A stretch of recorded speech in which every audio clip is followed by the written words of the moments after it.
السلام علیکم ورحمۃ اللہ وبرکاتہ۔ الحمد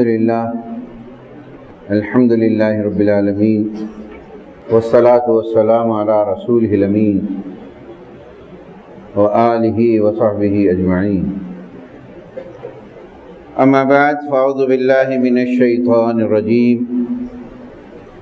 بسم اللہ الرحمن الرحیم۔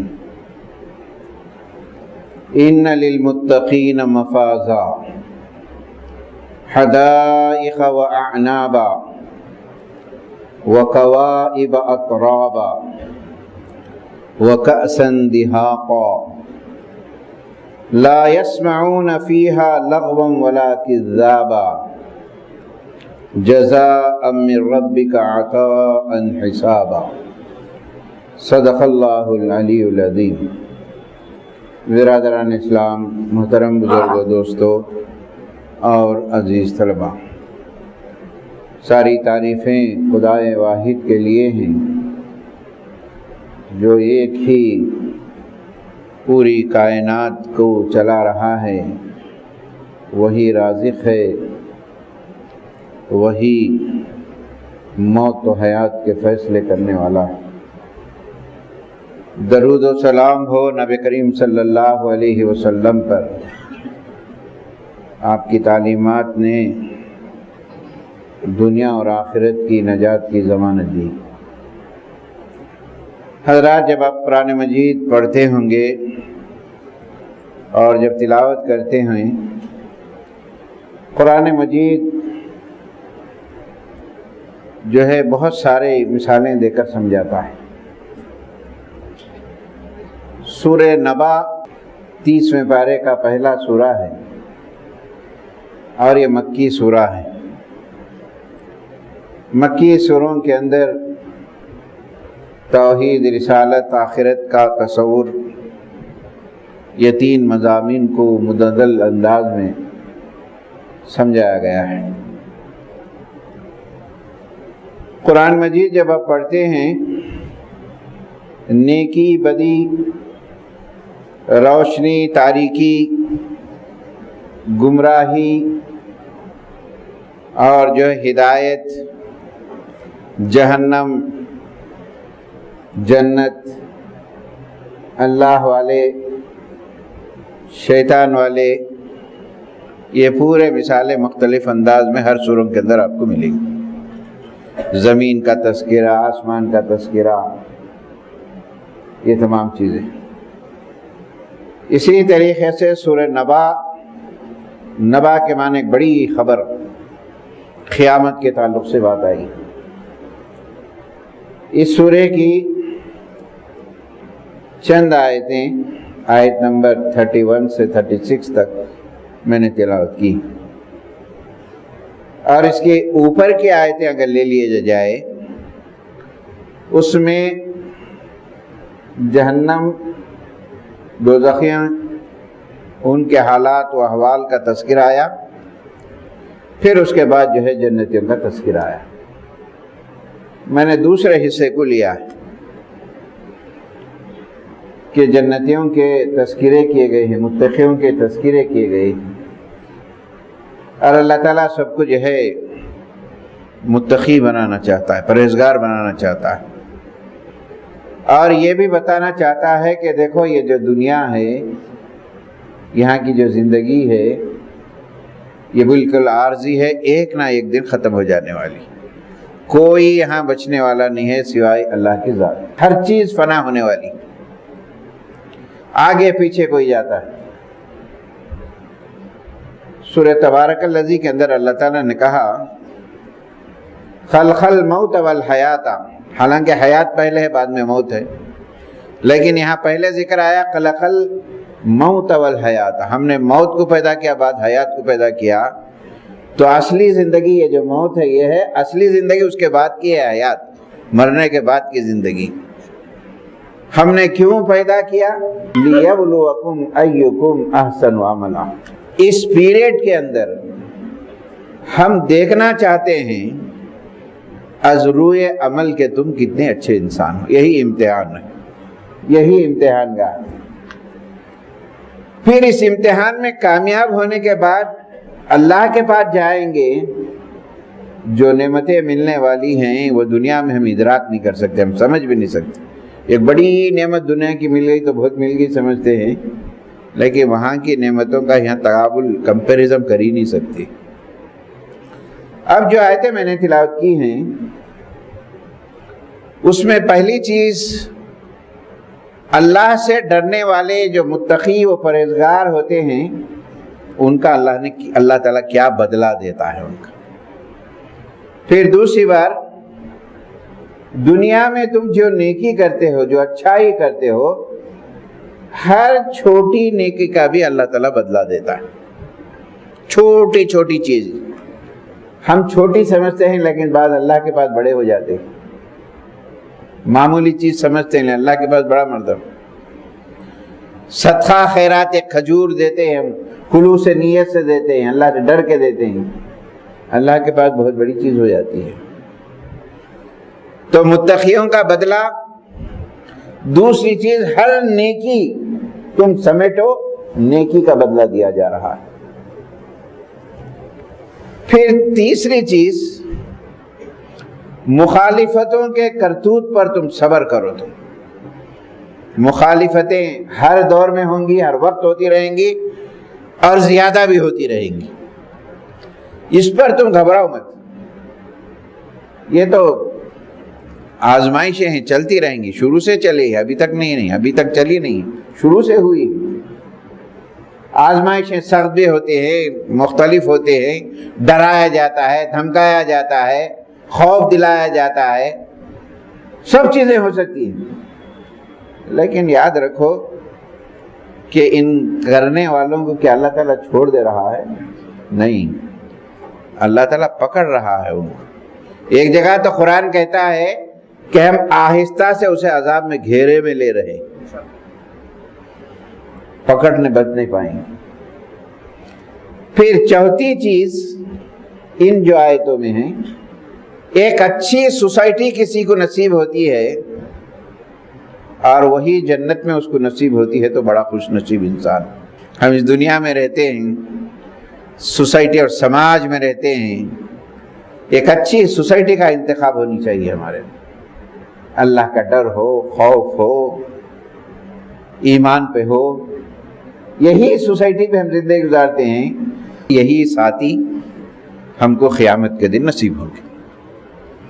اب جو آیتیں میں نے تلاوت کی ہیں جنتیوں کے تعلق سے, اس کا سیدھا سادہ ترجمہ یہ ہے, ان للمتقین مفازا. جو لوگ تقوی کی زندگی گزارتے ہیں, خوف خدا رکھتے ہیں, گناہوں سے بچتے ہیں, نفسانی خواہشات کا گلا گھونٹتے ہیں, ہر وقت اللہ کا ڈر ان کے دل میں رہتے ہیں, بچ کر اپنے آپ کو چلتے ہیں دنیا کے اندر, اللہ کا ڈر رکھے, ان کو کہتے ہیں متقی, پرہیزگار.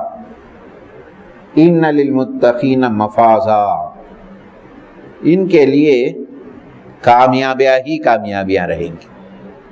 ایک کامیابی نہیں ہے, کئی قسم کی کامیابیاں ہوں. دنیا میں بھی ہوگی, امن ملے گا, سکون ملے گا, صحت ملے گی, برکت ملے گی, اہل و عیال میں جو ہے سکون ملے گا. سب سے بڑی چیز متقی کے لیے قرآن کہتا ہے میں ان سے بہت خوش ہوں, کہتا ہے اللہ تعالیٰ. اور ایک جگہ قرآن کہتا ہے میں ان سے خوش ہو کر اگر جنت میں داخل کر دیا فقط فاز فوزا عظیما, یہ سب سے کامیابی اور بہت بڑی کامیابی پہ چلے گئے. ان للمتقین مفازا, پرہیزگاروں کے لیے کامیابیاں ہیں. حدائق و عنابا, حدیقتن کی جمع ہے, باغ کو کہتے ہیں.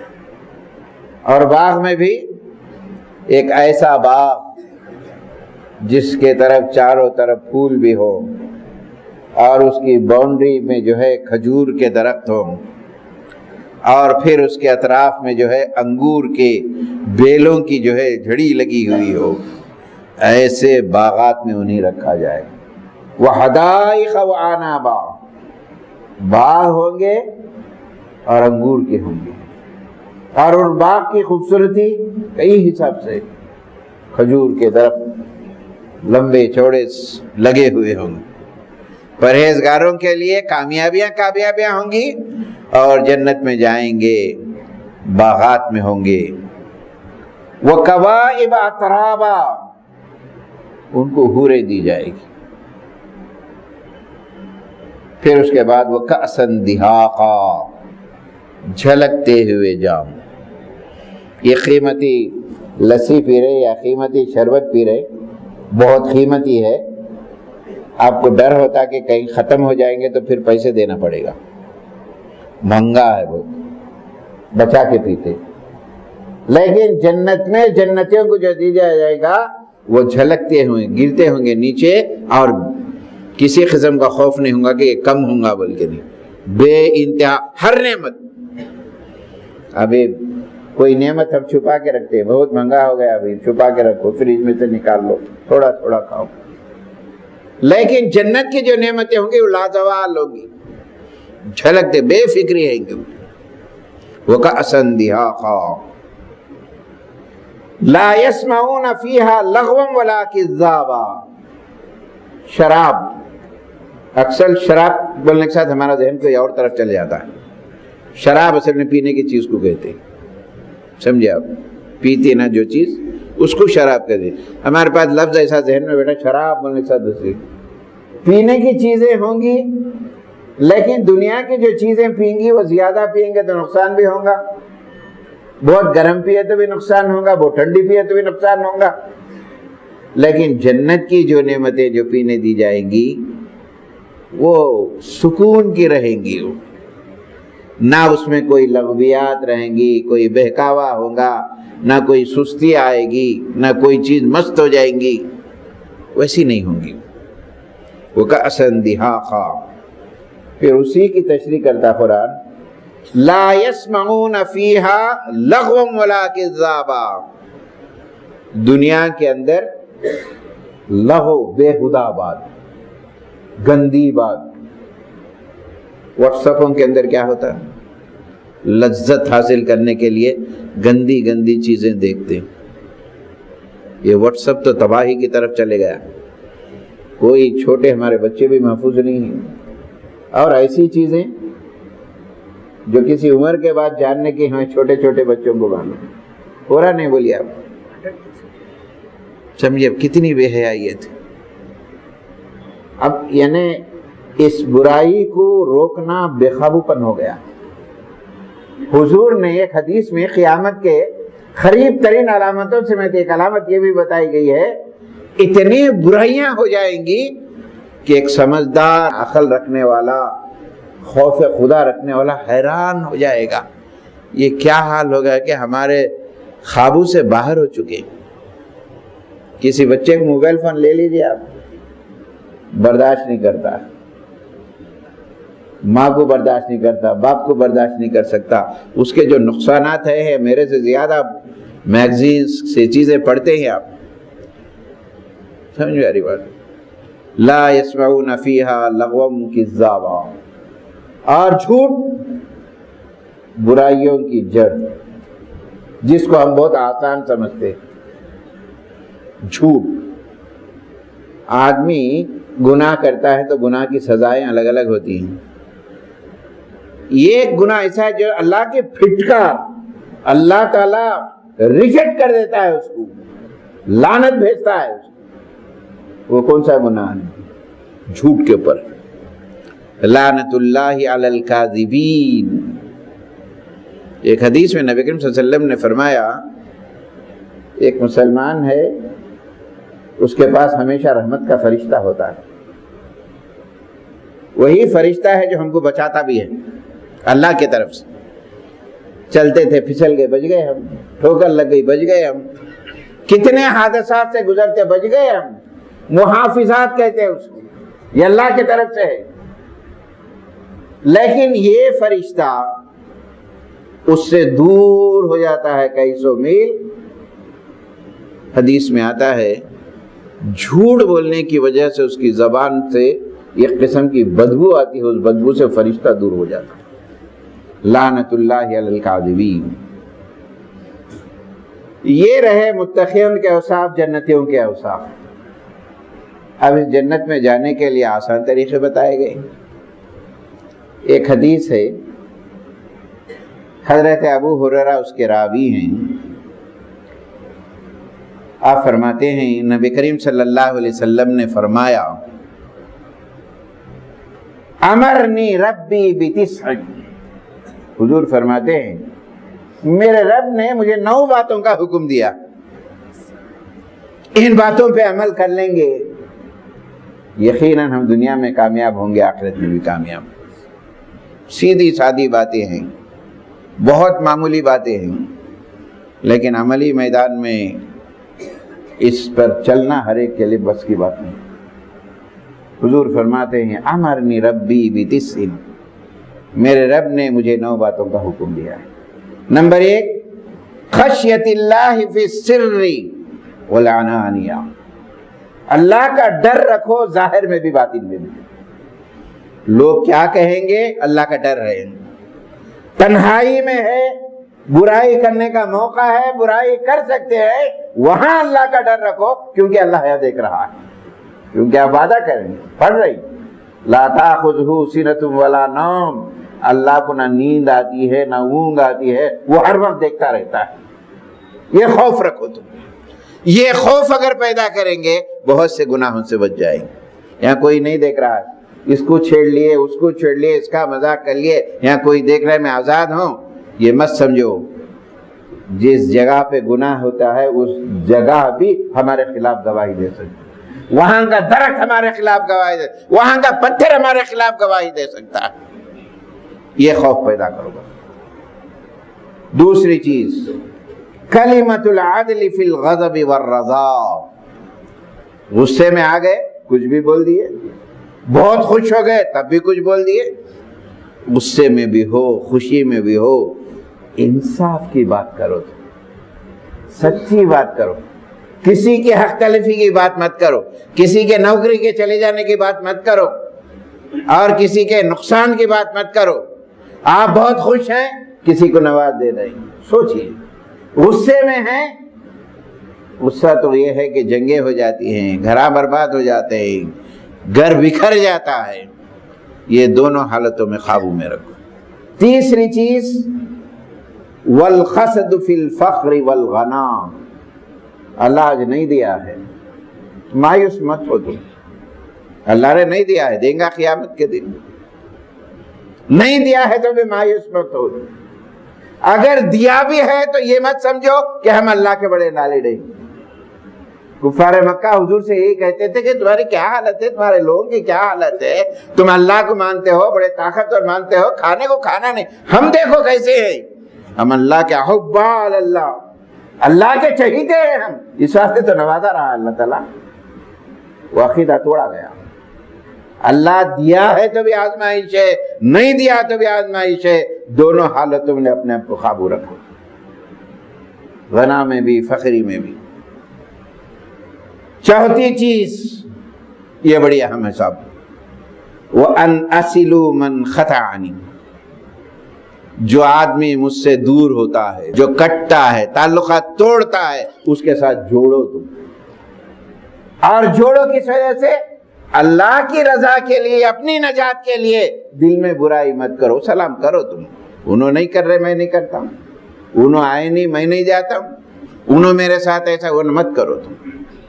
جو تمہارے تعلقات جوڑتا ہے، ایک اسکول میں پڑھتے، کالج میں پڑھتے ہیں، دوست احباب میں لڑائی ہو جاتی ہے، منقطع ہو جاتی ہے بات، غصہ اور گھمنڈ، تکبر، غرور اور بغاوتی جذبہ، یہ ہونے چاہیے مسلمان کے لیے۔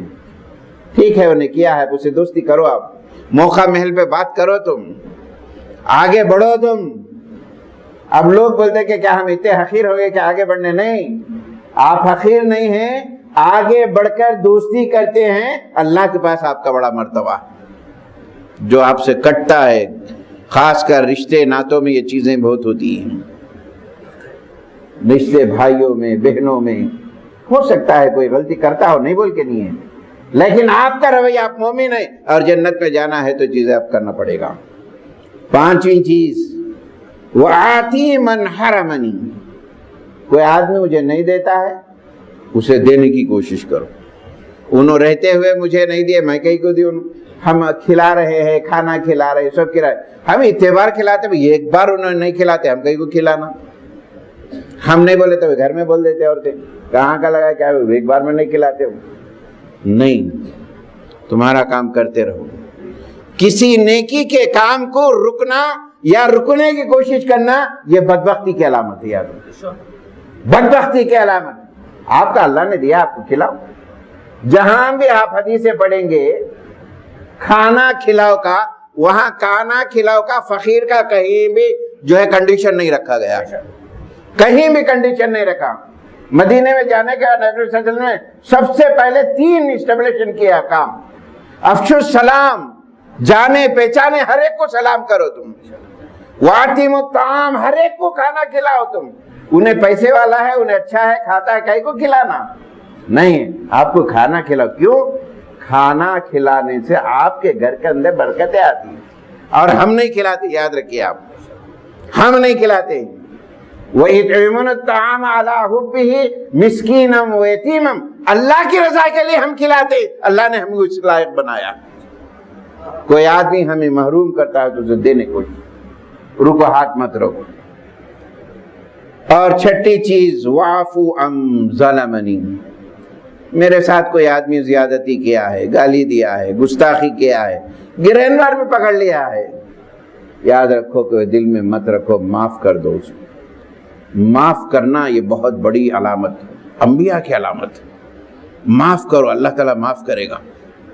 کیا تم نہیں چاہتے اللہ ہمارے قصور کو معاف کرے, لوگوں کے قصور کو معاف کرے؟ معاف کر دو, درگزر کرو. ہمارے قصور بھی اللہ تعالیٰ معاف کرے. اگر ہمارے قصور کو ٹٹولنا چاہے تو دنیا میں کوئی انسان بچے گا بھی نہیں, اللہ معاف کر دیتا. کتنے قصوروں کو معاف کرتا اللہ تعالیٰ. جو آدمی زیادتی کرتا ہے اس کو معاف کرو آپ. 7ویں چیز, ان یکون سمتی فکرن, خاموشی میں اچھی سوچ سوچو. تم ویسے بکواسی محفلیں نہیں ہونی چاہیے, وقت ضائع نہیں کرنی چاہیے. خاموشی اختیار کرو. زبان سے کتنی باتیں نکلتی ہیں اتنا نقصان ہوگا, یاد رکھیے. رسول اللہ صلی اللہ علیہ وسلم نے فرمایا اپنی زبان کو پکڑ, اس سے بچ جاؤ, میں تمہیں جنتی ہونے کی ضمانت دیتا ہوں, گارنٹی دیتا ہوں. فکر نہیں ہونی چاہیے. 8ویں چیز, وَنُطْخِي ذِكْرًا, میں جب بھی بات کرتا ہوں اللہ کا ذکر, الحمدللہ, شکر ہے تیرا, کرم ہے تیرا. آج حالت کیا ہوگی, الحمدللہ علی کل حال. مکی دور کے اندر فاقے ہوتے تھے, جب بھی صحابہ ملتے تھے الحمدللہ علی کل حال, ہر حال میں اللہ کا شکر ہونا چاہیے. اور جو ہے 8ویں چیز, وَنَظْرِي عِبْرَةً, روئے زمین پر روز مرہ واقعات کو دیکھتے ہیں. کسی کے موت کی واقعات دیتے ہیں, کسی کے حادثے کی یاد دیتے ہیں, کئی بیماریوں کے حالات, کئی حالات دیکھتے ہیں. اس سے عبرت حاصل کریں, اے اللہ مجھے بچا, سارے انسانوں کو بچا. یہ نصیحت ہونی چاہیے. ایک اور روایت میں 9 کے ساتھ 10 اور لفظ بھی آیا ہے, وہ یہ ہے, لوگوں کو نیکی کا حکم دو اور لوگوں کو برائی سے روکو. یہ چند باتیں ہیں, اس پر ہم غور و فکر کر کے عمل کریں تو پھر وہ آیت نِّلْنَ لِلْمُتَّقِينَ مَفَازًا وَحَدَائِقَ وَعَنَابًا وَكَوَاعِبَ أَتْرَابًا, یہ پورے خوشخبریاں ان کو دی گئی ہیں. اللہ تعالیٰ سے دعا ہے اللہ تعالیٰ ہم تمام کی باتوں پہ غور و فکر کر کے عمل کرنے کی توفیق نصیب فرمائے. آمین. وآخر الحمدللہ.